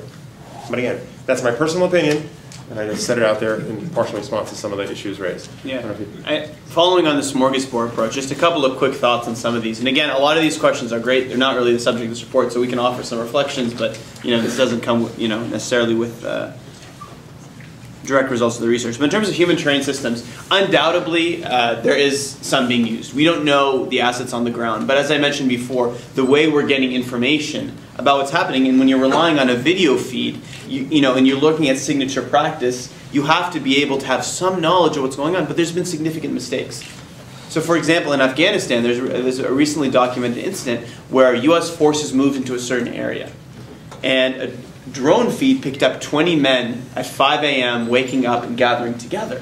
And people are like, what's going on? And they ended up being killed in a drone strike. Well, it turns out that in some Muslim countries, people pray in the morning at 5 a.m. and they gather in groups to pray together. And so, there is certainly some efforts, and the use of embedded anthropologists, sociologists to kind of feed the war effort has certainly been a large part of General Petraeus' strategy in Afghanistan and Iraq, and undoubtedly there are assets being used on the ground. But I think there's reason to question how effective they really are. And this is, again, a separate issue, but if you look at the way culture was used in the occupation of Iraq, where U.S. military was given like a little card. Here's Iraqi culture in a note card, you know, and if people wear, you know, red scarves, they mean this, and if they wear black, it means that, and if they're Shia, they hate this, and if they're Sunni, they hate that. I mean, you know, that's just not the way to understand culture, and if that, in fact, is the project that is being used, which we have reason to believe it is, given the way information is collected in Pakistan, it certainly raises troubling questions. In terms of, you know, the question in the back about the ethical issues that surround somebody going to work, being a drone operator, and again, this is something that, you know, Lauren can speak a lot more about because that's her area of work. I'll simply say it does raise a lot of questions, but it's not, again, as Lauren mentioned very accurately, this is not a new thing with drones. The distance, the removal between the person who commits an attack and the victim, you know, it's happened with planes in Kosovo flying 30,000 feet ahead, and this is but the newest step, but it certainly, again, you know, raises important questions, and that's kind of what I ended my presentation on, is what does it mean that we're moving more and more in this direction of, again, not costless war, but where it's easier and easier to make the decision to use force. And it doesn't involve the same kind of checks and considerations and debates and discussions and accountability, and where people will believe what they read in the newspaper, which is not often verified. Again, if I can just, one last thing. On the point of Israel, I think, again, and this is a talk for a separate day and a separate time, because this report isn't about Israel, but I can't help but just make a short comment, which is there's a context in which what's happening in Gaza is happening. It's not an issue that history started with a rocket, and we don't kind of go back, but there's a context of what's happening there, and which is that although Israel withdrew settlers in 2005, Israel still effectively controls the Gaza Strip. It controls its airspace, the water space, it controls the movement in and out, it's imposed a blockade. 4 years ago, around the same time, in Operation Cast Lead, 1,400 Palestinians were killed, about 10 or 12 Israelis. So I mean, there is a context in which this is happening. So to simply reduce it to saying, I have these fears, and a lot of these fears, it's not that they're illegitimate. They certainly exist, but we have laws and we have things that guide what we do in the name of security. You know, we can't just go say, you know, we think just subjecting an entire people to collective punishment so I can sleep better at night is okay. That's unfortunately not the way the world operates, and in most cases you're not actually going to be safer, and you're not going to, you know, build the kind of sustainable peace that's needed to move beyond conflict. So I think reducing history to that kind of analogy isn't the right way. There's a context, and there's a context in which drones happen in Pakistan. I think the only thing I had to add to the I thought were excellent responses is in about civilian deaths, and something that the drone technology does, and this kind of precision in the distancing of bombing in airplanes in the first place does, is enable violence to be considered accidental. That would be considered a war crime if it were intentional. So the only reason why the drone accident enables to be like, oh, sorry, we weren't aiming for that. We're really, you know, we did this, and that is, which in fact makes it entirely permissible under international law. Is something that would, if this was Vietnam, if this was a My Lai massacre, this would be a huge war crime. And this is something that allows for a certain kind of moral distancing from the effects of, from the entirely foreseeable effects of action of the technologies, and that's the kind of, part of, I think, the question that is raised, in response to this, that is, I think, different and not necessarily new, but is entirely something that we want to question. Okay, I'm just going to lay the land escape out here a little bit. We have half an hour left, and I've already got 9 people on the list. So I will ask, and we'll do this again by going 3 at a time, but I'd ask you to please keep your comments very brief so we can allow the speaker some time to respond and allow everyone who has a question to get through their questions. Okay, so I had you, I'm sorry I don't know your name, but you had the next question. Sure, my name is Jacob, and once again I want to echo sentiments. Thank you very much. You guys have been a great panel. I don't know a lot about drones, and so I appreciate learning. But I do know, I study sustainability, and the EPA just bought, I don't know how many drones, but a large amount to do surveillance over American land, and it's actually been one of the most impressive and efficient uses of the EPA's money. And I also read reports of Ethiopia buying drones to study elephant populations and elephant murders. So I'm wondering, yes, we talk about Hopkins implications on a negative level with how we may be going militaristic, but what about in a positive way? What about research that's doing good for the world? The next person is actually a person sitting next to you. Yeah. My question was very similar. It's what do you think about non-violent applications of drone technology for things like agriculture and ecological research? Does that lead to a slippery slope of just developing technology in general for which will eventually have more violent implications, or is there a positive side of drones? And then the next person is, I'm sorry, I don't know your name. Yeah, I kind of want to pile on a little bit. So I do physics at Johns Hopkins, so I know kind of that perspective. I thought that Einstein quote was pretty telling. So Einstein says, well, if we didn't know the Germans wouldn't progress with their bomb, we wouldn't have done ours. Now, Einstein was super smart. That's not what the quote was about. What was the quote? The quote was like, it was in the context of the reason why the Manhattan Project was there was because they feared the Germans would get the bomb first, and so they developed the bomb. But if he knew the Germans would never get it, he never would have participated. If he knew that they wouldn't have done it, he wouldn't have progressed, right? But he didn't know. Like, he was smart. He didn't know. We don't know what the other guy's up to. And like, you look at the whole history of civilization. When one guy comes up with a cool gadget, another guy will say, "Cool, can I use it to kill people?" Like that's what happens. You know, let's be pragmatic. That's how it's always gone. So I just want to offer a hypothetical question. Let's say the Johns Hopkins physics lab comes up with a drone in the size of a bug. And I mean, this is going to happen in 15 years, 20 years. This is where it's going.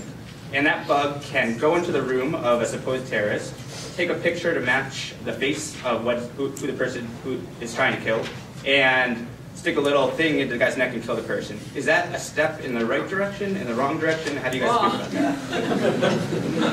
Right, so we've had our 3 questions, so I'll turn it over to our panelists. You want to start? Sure, I'll start this time. Yeah.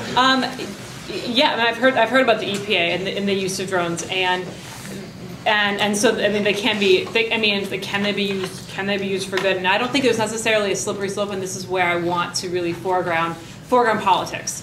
Foreground the question of politics in this. And so it's when so I was talking about the API, I'm not talking about like research in artificial intelligence. I'm talking about contracts from Homeland Security and the DoD and that sort of thing, specifically to make weaponized drones in that matter. And yeah, I mean, it's like the original artificial intelligence was used for a military, application, but then now we have computers, So it's, I mean, it's not simple as we should, stay in the Stone Age, so therefore nobody can kill anybody, right? I want to foreground kind of there should be more politics and more kind of political decisions, but there isn't, right? There isn't really, we're not having that discussion, and I want to have that discussion and not just although it's necessary to like look at the executive branch and what they're doing, but also in a more deeply rooted kind of discussion about this. And so, my question about I think I don't think it's inevitable that we're going to have such weapons and then we're always going to use them. I don't think that's it's necessarily. I don't agree that that's what history tells us, because there's been weapons that have developed that people have chosen not to use. People have largely chosen to say ban nuclear weapons. People have chosen not to use landmines. People have chosen not to do. Just because we're low on time, I'm afraid I'm going to have to not allow the cross debate. So again, this is why I think politics are needed, because I don't think these kinds of decisions are inevitable. So. And I'll just say very succinctly, so we get to the next round of questions. One, our report focuses on the use of drones in a relatively narrow context, weaponized drones to kill people. That's the intention of the drones and the drone strike policy that we analyzed.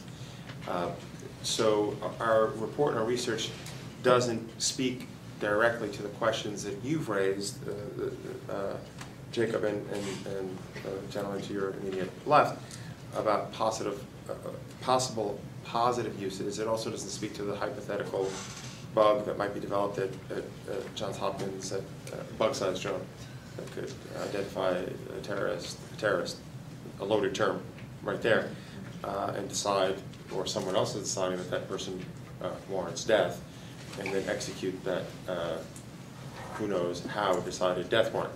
So our research doesn't speak to that. I think these are important debates about what Johns Hopkins Research Center, the APL, does that you should have. I'm happy to give you my opinion off the record and off camera. But we have a research product here. We have a topic about which we can speak intelligently. So I would take a pass on the hypothetical theoretical questions, particularly because they're ones that speak directly to your individual and collective ethical and moral obligations. All right. So moving on to the next round, I have sir in the red hat. Yeah. Thank you, Stan Becker from the School of Public Health. 3 very quick questions. First is, we've been told that Mr. Obama approves all these. Is he out to lunch? Is not in touch with the reality or what's going on? Second quick question. I participate in the Friends Committee on National Legislation, and tomorrow morning we have a meeting with the aide to Senator Mikulski, who's on the Intelligence Committee, and I think we're talking about the military budget, but I wondered what he would suggest we ask her to have the senator do with regard to what you presented. The third thing is, it seems clear to me we're in a university, and there's no place for classified military research in a university, because the basis of a university is the free and open exchange of ideas. We need to make our president aware of that that is the purpose of this university.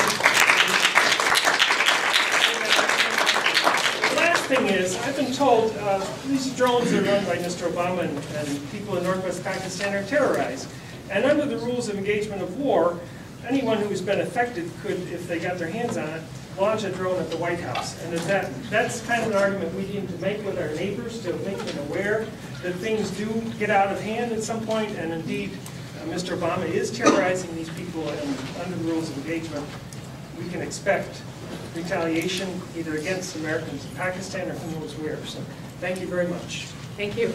And I'm glad that you sort of caught on to the idea of our ongoing campaign of wanting to raise the issue with the administration. Okay, so the next person in this round I have is Jacob. So a quick question for Lauren, and this, I don't know if Garrett could help with this, in the presentation there was something like $850 million a year in contract. On the handout it says over $1 billion. I'm wondering if is it transparent how much of that is going to weaponize drone research? How much, or what kind of uphill battle would it be for us to try to ask the university to not take these contracts? I'm wondering how uphill of a battle this is, how Sisyphean it is. On the one hand, I don't know if you guys can speak to that briefly, and for the other panelists, just briefly, if you wanted to maybe clarify in 30 seconds how the psychological torment of this is maybe different from annoying buzzing, referring to an earlier question. Okay, and the last question I have for this round is Jeremy. So this is about the school, and I probably am going to sign that, but I need to think about it more. But I think the data that you've collected is horrifying, and I'm completely on board with that. My question is, are we in a world of bad choices?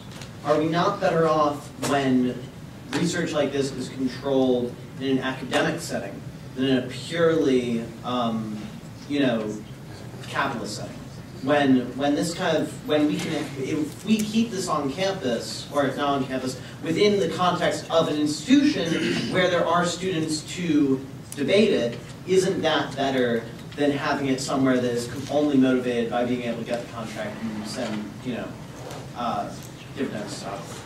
Okay, I will turn it over to the panelists. Okay, so you made several points. Let me speak to the first, the gentleman from the School of Public Health. That Obama approves all of the strikes. I don't think that's accurate. I think there is information, and again, all of this is from media reports and no official statements, that Obama and his high-level advisors are involved, and he may be involved ultimately in a significant number, possibly all, of the personality strike decisions.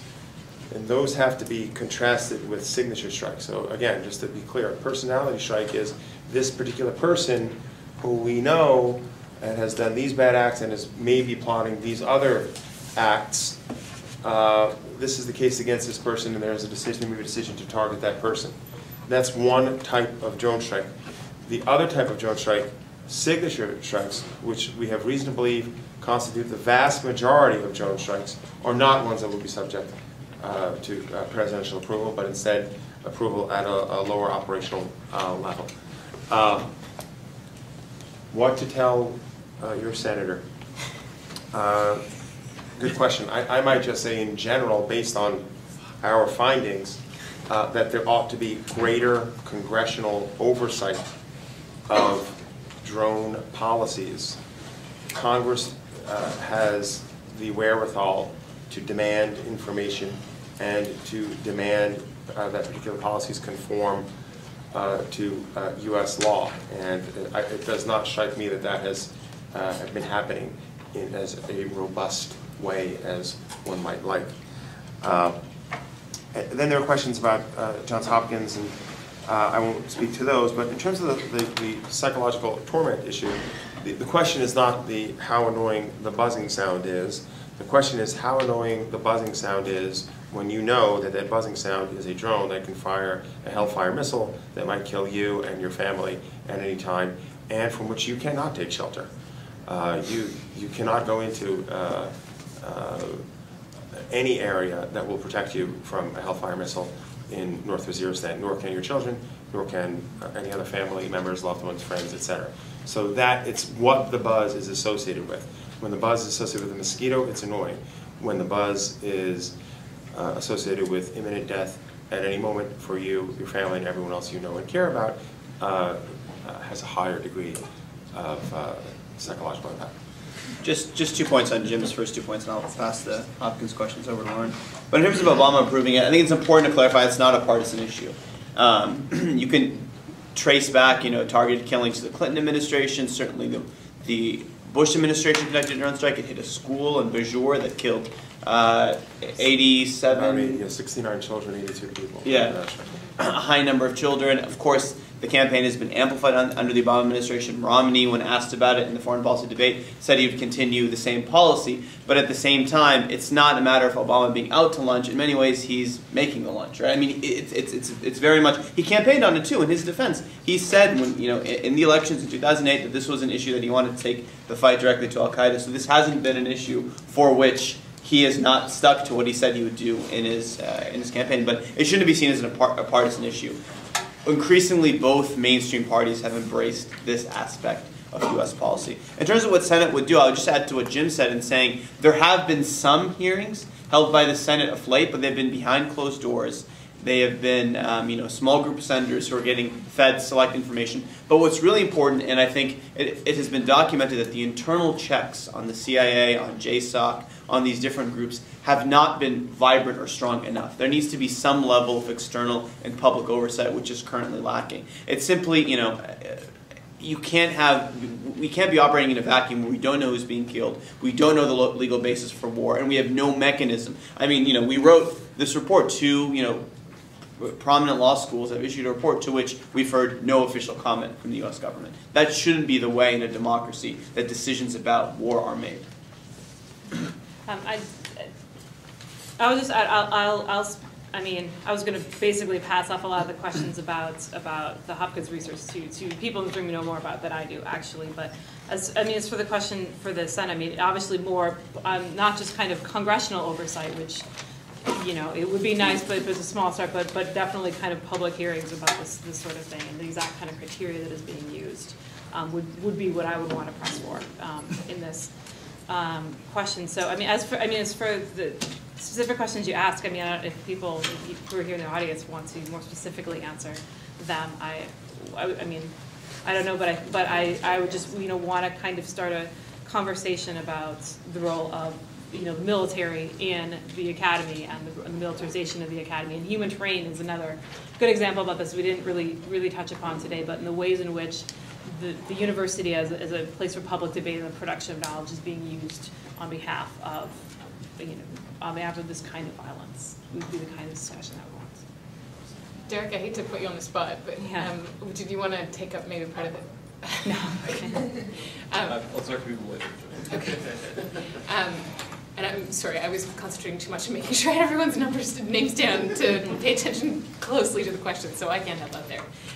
I do have another 6 people on the list. We have 15 minutes left, so I'm going to cut the list off at that. So again, and I think some of you have got your hands up, you're already on the list, so don't worry.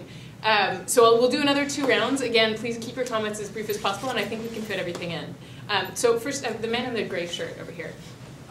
Might be a bit of a naive question, but I really don't get how stopping drone research will increase the dialogue of creating a regulatory body or limiting drone use, because they already are in use, and that's the fact now. So why is not the action to try and create that regulatory body instead of limiting the research? Because research probably could increase or mitigate the collateral damage of current drones right now or future. Joel, I'll be next. I'd like to really thank you for Jim and Omar for their work done in Pakistan. And the detailed description you've done of what this war looks like in Pakistan, because even though it's not declared, it definitely is a war. That's the way I think you feel it there. What I'm concerned about is that we're on the threshold of a whole new type of war, transforming the nature of war in the world. And that's what we're seeing in Pakistan as a vision of the future. A war taking place everywhere all the time. Because there was a time where the United States went to war when Congress declared war. And there weren't that many of them, and they had to mobilize the population, and wars took place in that fashion. That's been eroded in recent decades, and I think drones are going to erode it in a fundamental fashion. That the U.S. is now waging war in lots of countries where there's no declared war, and it's being done all the time, it's being done undercover, and it just means waging violence across the globe at any moment, any place, and it's changed the nature of warfare. And as you've mentioned, soon it's not only going to be the United States. Right now people can feel safe here because they think only the United States is carrying this out.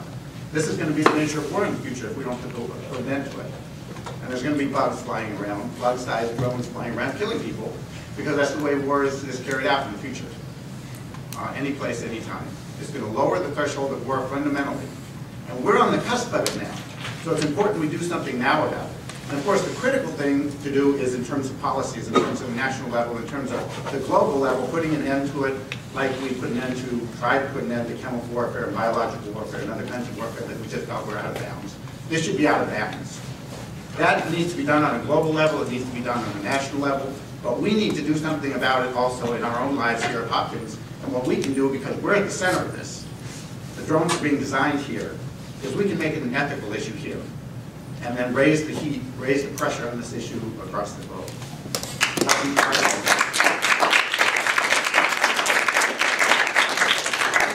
You have the next question. Yeah. Okay. Thanks for your talk. I just had some issues, I think, in general, with some of what you guys have been saying, but also comments, because for most of the people speaking today, terrorists have been given a category, right? Even though you can say supposed terrorists or potential terrorists, you're still accepting that there are such figures as terrorists that can still be discovered, whether legally or otherwise. We can pick out a terrorist, whether it's right or wrong, true or false. There is this figure that exists and can be pointed out. And also, there's been a lot of discussion about our safety, our being Americans, and I'm not going to myself right now. Whereas, instead of thinking about that, why not just stop using drones instead of trying to find a legal framework in order to legalize their use? And say, instead of we can make mistakes, why not just not use them? Why not put guns down? No, that's not the question. The questions that have been raised have been, what about the rules of engagement? What about, these can be used against us? For my sake, I'm hoping that these bugs aren't created that can shoot, because I'm the one that's going to be marked as a terrorist in this room. And I'm fine with that. But another problem is in this video, I mean, there's so many Orientalist tropes coming out, just the music, transplanting one music and putting it in the background of these people, and it's Pakistani. Another is that when you spoke about risks and that, we drive our cars here and accept some level of risk, that, I might cause an accident, I might die, I might kill someone else, or someone else might be dying. The problem is that when we use when Americans use drone technology, they're inflicting risk. They're increasing risk on the lives of these people. I've lived under drones, and it's not fun. Even without noise, it fucks you up. And that's something that people here need to understand. So if there are drones in the US, bring them on. All right. So let me start with the last comment, if I could, and then we'll go across it somewhere. Super. My point about risks is not about drones. I certainly recognize that drones impose risks and potentially and actually violence and harm on others. My point about risks is in the national security paradigm of the United States, I would say, and this is my conjecture, that there is an effort, a concerted effort, to bring the risk or the level of threat that U.S. interests face to as close to possible, close to zero as possible. And any and all activities that might be needed to reduce the risk, the short-term risk, not the mid-term and long-term risk, but the short-term risk to zero, are taken. And that is the paradigm or the framework within which I think, and this is me, Jim Cavallaro, giving you my opinion, which is related in part to our research, but not part of our research for the camera, not part of the report. I think drone policy fits into that framework, a framework in which the objective, apparently, of our national security policy is to bring risk as close to zero as possible, whatever the cost may be to others. And whatever the cost may be, I suggest, to our midterm and long-term national security. But in the short term, we can't have an attack next Wednesday. We can't have an attack, even a 0.1% chance of an attack in 3 months or 6 months because of the political consequences. I think that's what drives our national security policy. Unfortunately, I think that's what makes it as wrong-headed as I think it is in many ways. So that was my point about risks. I personally, my belief is that we as a society, as a state, ought to accept the fact that some level of risk will always be present, and we need to make calculated decisions that respect rights, that respect international law, and that don't foster the creation of individuals and groups that want to do us and our interests harm by taking actions that might, in the short run, appear to reduce risks. That was my point on risks. On your point, Joel, Professor Andreas, call you Joel. I think your points are extremely well taken, and part of our concern and why we are interested in this topic and continue to research this issue is because drones hold the potential to transform dramatically the nature of warfare. We've spoken a great deal about the way or the ways in which drones have reduced the constraints on the war-making capacity, in particular of the executive branch, and how they have served to facilitate unbridled executive power and multiple simultaneous military-type engagements around the world in a non-transparent fashion. That's a very worrisome development, but it has been something that's been happening since the Second World War, where we've moved away from the constitutional requirement of congressional declaration of war to a constant state of war, at which, if you stop most people down the block from Hopkins, not the very well-informed students and faculty and fellows of Johns Hopkins University, of course, but others, and ask them, most people probably would not know that the United States is involved in any way, shape, or form in Somalia or Yemen. They couldn't put Somalia or Yemen or Sudan or Pakistan on a map with 6 boxes of pushpins, probably. But will you go with me on the rest of the population?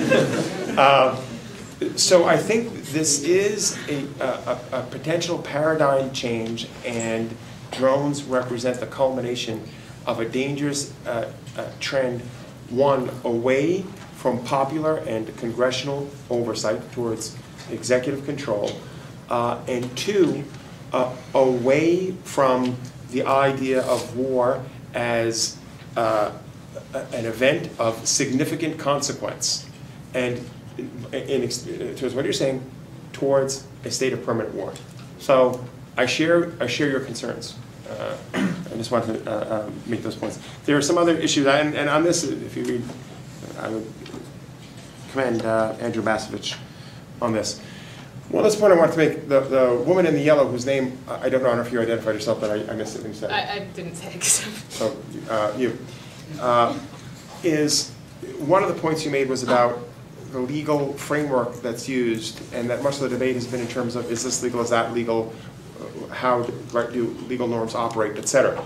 A lot of the report is written in terms of law. A lot of it is written in terms of strategy, in part because those are discourses which we think are more likely to reach a more significant group of policymakers. That said, and I would say this as an author of this report, but also in general, there are many reasons why one might oppose drones which are not necessarily legal or strategic in nature, but are ethical and moral. And one of the things that law can do, and I say this as a law professor, is it can allow us to lose sight of the fact that many important decisions in our lives should be taken based on ethics and morals and not necessarily on law. So foregrounding law can lead us to think that other criteria and other factors and other systems of decision making are not relevant. I certainly don't want to do that.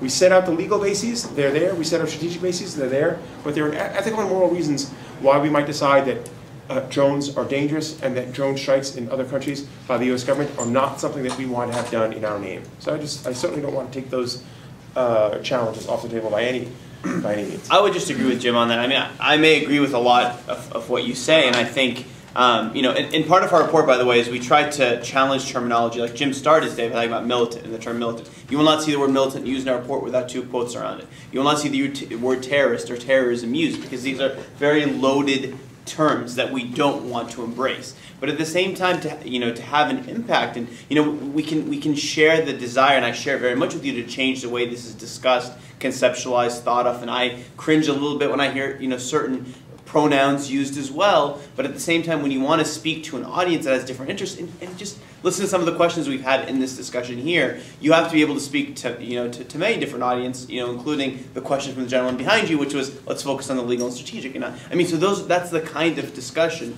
that we need to be able to engage in, so which is why we've discussed some of those issues. But of course, the heart of this report is really living under drones and what it's like. So it's a tough balance. How do you challenge frameworks and terminology, but at the same time speak in a way that's relevant and germane to the issues on people's minds and in the news? And finally, to Joel's point, again, I totally agree with what Jim would say, and this actually relates to something Lauren raised about blurring the line between war and peace. What we want to now do is use international humanitarian law or the law of war as the law everywhere at every time.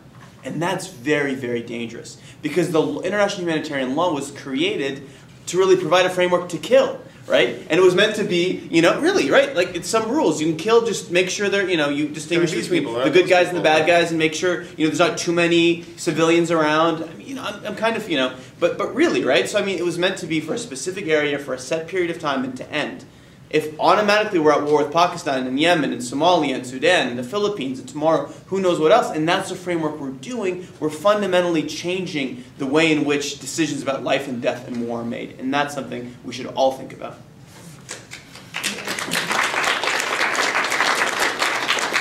I sort of hate to have to follow that. But I agree about that tension between international humanitarian law being about enabling killing, in some senses, about law. You can't do it in human rights law, and you can't do it in peace, but you can do it in war. But we don't have war. We just have this kind of post 9/11 sort of landscape. But again, it's been continuing since the end of World War II. It's not only a decade old. But I think the comments by Joel, I think, about how this is about fundamentally transforming the world are well taken. And if we have war everywhere and at all times, it also challenges us to think war is not just what President Obama is doing. War is fundamentally pervading society and is having these implications in ways that are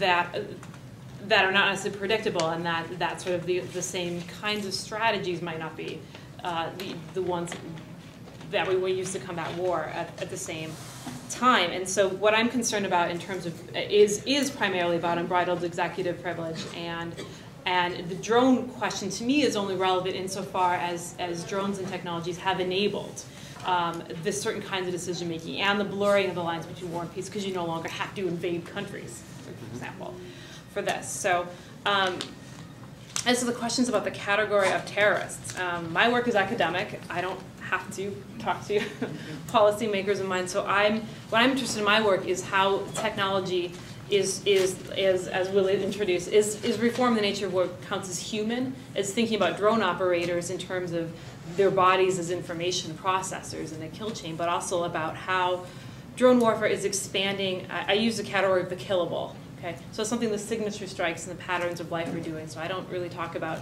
terrorists or militants out of that. I talk about sort of who can be killed, who's targeted for killing, and who's allowed to be killed. And so how drones change how we manage the category of who can be killed, which is which again, when we have war everywhere at all the time, and that's become the new normal, that is something that has radically changed. Thank you. All right, well, I'm afraid we're actually out of time, so I apologize to the people whose questions we didn't get to, some of whom have actually already left, so it shows how much we are out of time. But I'd like to thank very much our speakers for coming.